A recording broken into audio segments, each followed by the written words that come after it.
What is up everyone, welcome back to another video today, and in this video we're going to be taking a look at Gemini Jets' 2021 year in review. This video will discuss the monthly releases, new molds, and any other significant events that happened during 2021. Let's get started.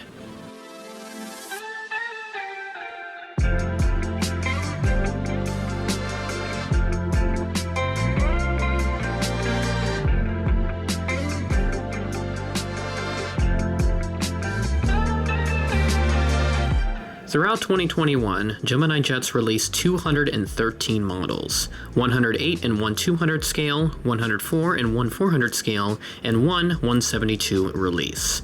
Models came from a wide variety of countries, aircraft types, and much more. Collectors across the world got most of what they wanted for their collection, including me.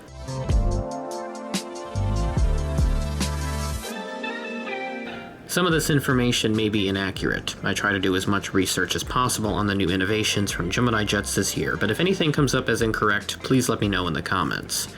Interactive series continue to make regular appearances in these releases. Usually one or two models are released in each scale. New molds for interactive series for 1/200 were the 747-400 freighter, introduced in February with a Kalitta Air release, and a 777 freighter, introduced in March with an Aerologic release. 1/400 included the 747-400 freighter, brought over from 1/200.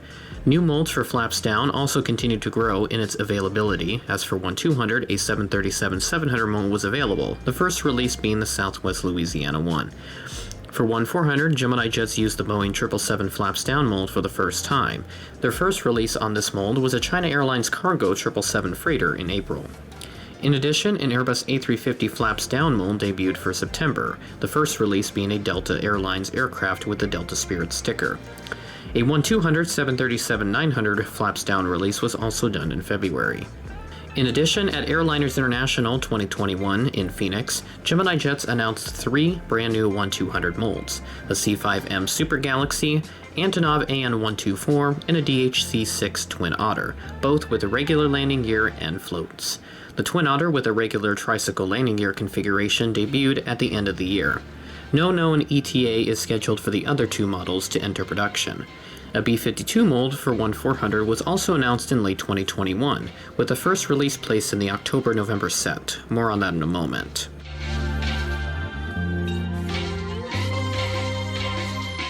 This section will focus on various highlights of Gemini Jets' releases this year. This is not a complete list of the releases. I have a full release videos playlist linked in the description if you think I missed out on anything. Gemini Jets' new releases this year contained a lot of ups and downs. They started the year with a January release, including the Southwest Louisiana 1, flaps down, and a Delta A321 thank you livery for 1/200, and plenty of wide bodies on the 1/400 side. I picked up the Blue Angel C-130 in March, and the Eastern 767 in April. I also ended up with a KLM Orange Pride livery for Christmas as well, so in total I have 3 releases from this set. February had some interesting highlights, including a Carib Air DC-9, Kalitta Charter 737, and Southwest Florida 1 for 1/200, and for 1/400 the Interflug IL-62. The Delta 757-300 was a nice touch, and was the only release that did interest me though, and I wound up getting that in April. For March, Gemini Jets cranked up the heat for American collectors. 1/200 included an Airbus Beluga XL and a United Express CRJ-200 in the new colors, and an Eastern 727 for the retro collectors. In 1/400, many of these releases interested me. Gemini dropped the bomb by releasing the Delta Connection CRJ-900, and as you could tell by my reaction in the Gemini Jets March 2021 releases video I did, it was something I've been waiting for so long. Consider this one as well, but my god, these releases are incredible. Oh my god!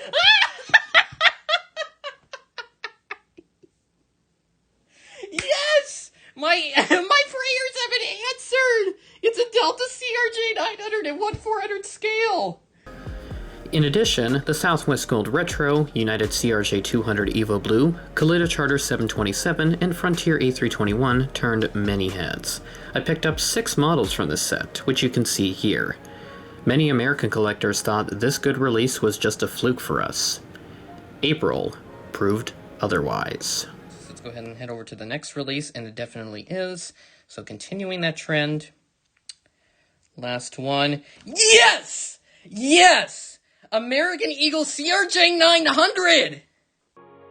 The American Eagle CRJ 900. Finally. So many people were pushing for it to be released, and when it finally happened, the community lost their minds. Well, maybe not everyone, but those that I knew scrambled to get their hands on one. It sold out almost instantly, despite retailers' best efforts to limit customers to ordering one. In addition, an Emirates A380, regular livery, FedEx MD-11, New York Air MD-80, and Royal Jordanian 787 were other significant releases from this set in 1400.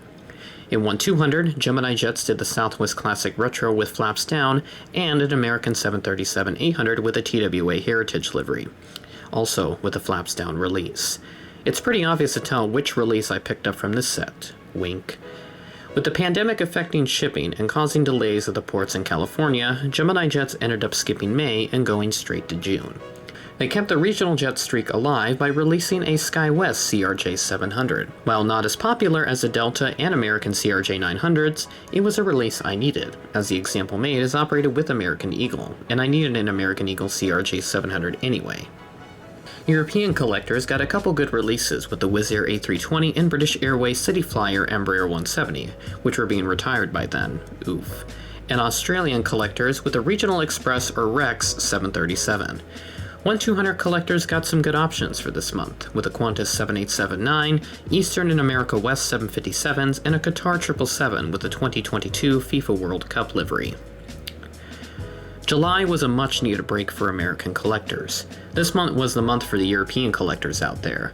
Release highlights in 1400 included an Aeroflot A321neo, Lufthansa A320neo, and a Scandinavian CRJ 900, marking the fourth consecutive month a CRJ aircraft was released in 1400.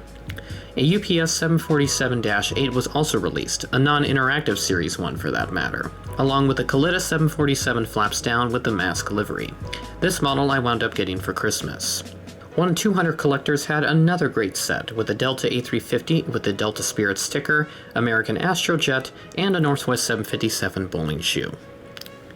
Gemini didn't take long to return to more great releases for American collectors. As for August, highlights included the FedEx ATR, albeit being an Irish-registered one, Southwest Lone Star 1, American 737 Astrojet, National 747 flaps down, and a TWA 717.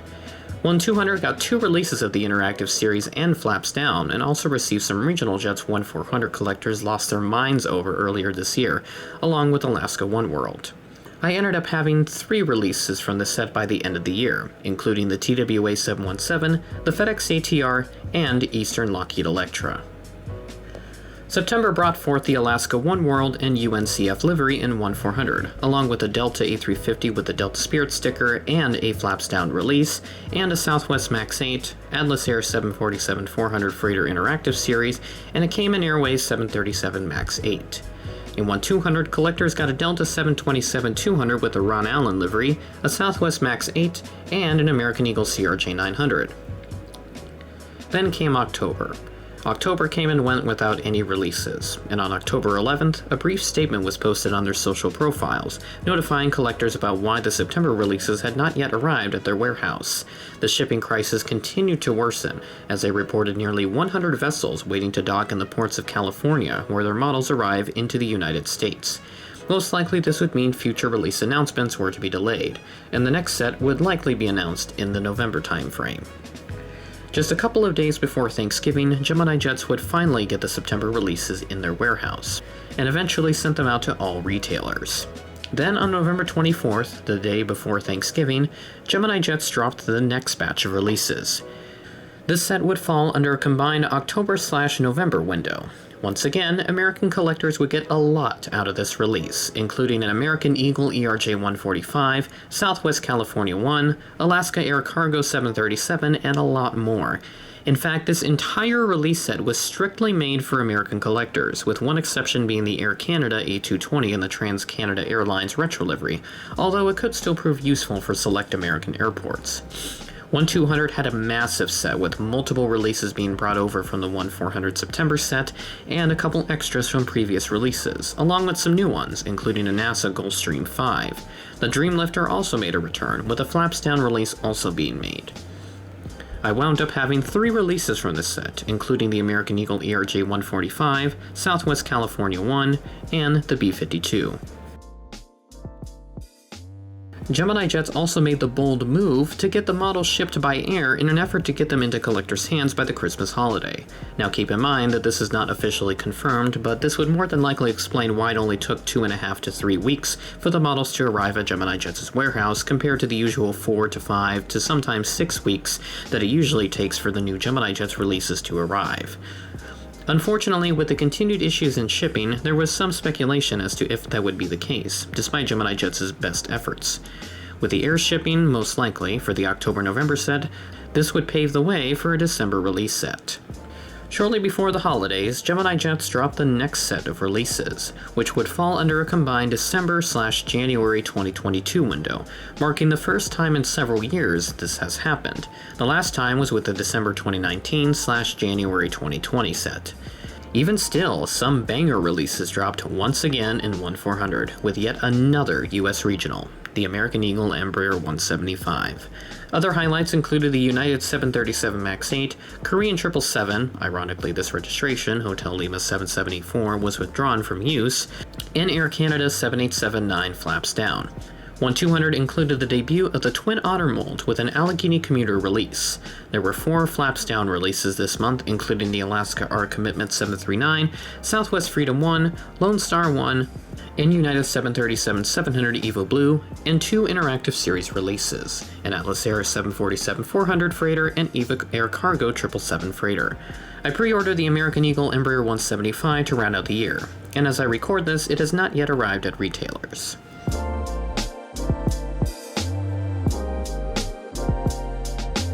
Gemini Jets announced many future releases throughout the year.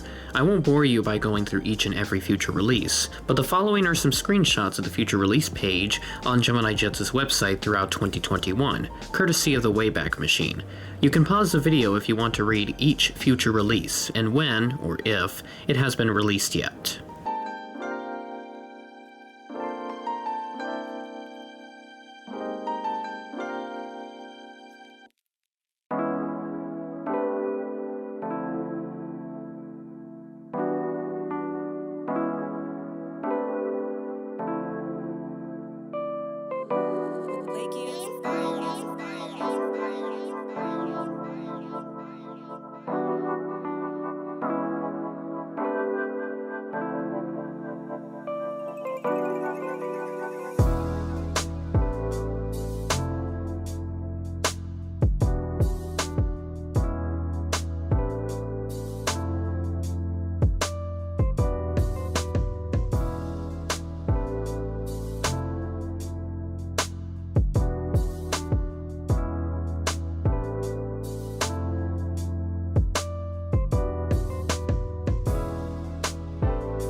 In total, I picked up 19 Gemini Jets models from all of the 2021 releases.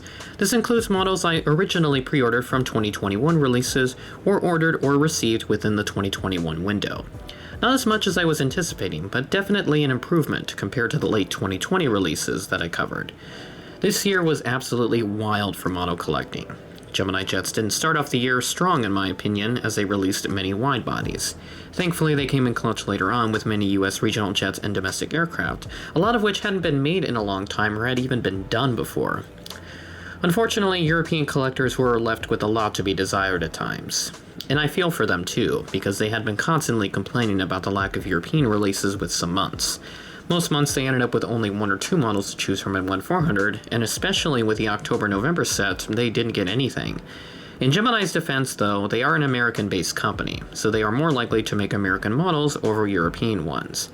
Now, that doesn't mean that they won't do it. They definitely fulfill that with some months, especially July, but Gemini will do more American models at times. In the end, 2021 was a great year for Gemini Jets models in terms of new releases. QC has definitely rebounded too in some aspects, as there hasn't been too much in the way of broken models this year.